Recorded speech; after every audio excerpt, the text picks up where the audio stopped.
मित्रांनो, कोकणचं आम्ही त्या चॅनलवर आपलं स्वागत आहे। तर आज मी आहे खेतवाडीमध्ये। खेतवाडीच्या आईची चर्चा पूर्ण मुंबईभर तर पूर्ण महाराष्ट्रभर आहे। तर ह्या मूर्तीचे मूर्तिकार श्री अरुण दाते सर यांच्याशी मी मुलाखत केली, आपण ती बघूया।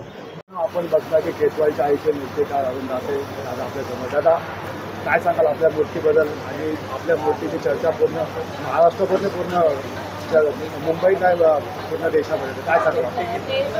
जसं तुम्ही गणेश उत्सवाला जसं प्रेम देता, जसं परत महाराज जसं तुम्ही प्रेम दिलं अख्ख्या महाराष्ट्रामध्ये नाही तर महाराष्ट्र बाहेर सुद्धा तुम्ही एवढं प्रेम दिलं, तसं गणेश उत्सवाबरोबर तुम्ही नवरात्र उत्सवाला पण प्रेम द्या, मंडळांना सपोर्ट करा आणि देवीच्या उत्सवाला पण तुम्ही आवर्जून नक्की या, देवीच्या दर्शनाला या आणि खेतवाडीची आई बघायला नक्की या, जी इतकी मोठी बनवली आहे महाराष्ट्रामध्ये। कदाचित एकमेव देवी असेल की एवढी मोठी असेल, तर ती नक्की तुम्ही आवर्जून बघायला आणि नक्की मंडळाला व्हिजिट द्या आणि जो तुमचा प्रेम आहे तो असंच कायम राहू दे आपल्या उत्सवावरती आणि आपल्या गणेश उत्सवावरती, आपल्या नवरात्रोत्सवावरती असं तुमचं प्रेम राहू द्या आणि तुमच्या लोकांची एकजुटी राहू दे, एक संघट राहू दे, एवढंच मला म्हणू इच्छितो। आणि जेव्हा मूर्तिकार आणि जेव्हा मंडळ जेव्हा सपोर्ट करतात, आपलं सण उत्सव करतात, त्यांना प्रत्येक वेळेला तुम्ही सपोर्ट करा आणि त्यांना समोर जाऊन तुम्ही अभिनंदन करा। त्यामुळे तुमचं हे अभिनंदन, मी हे धन्यवाद करतो।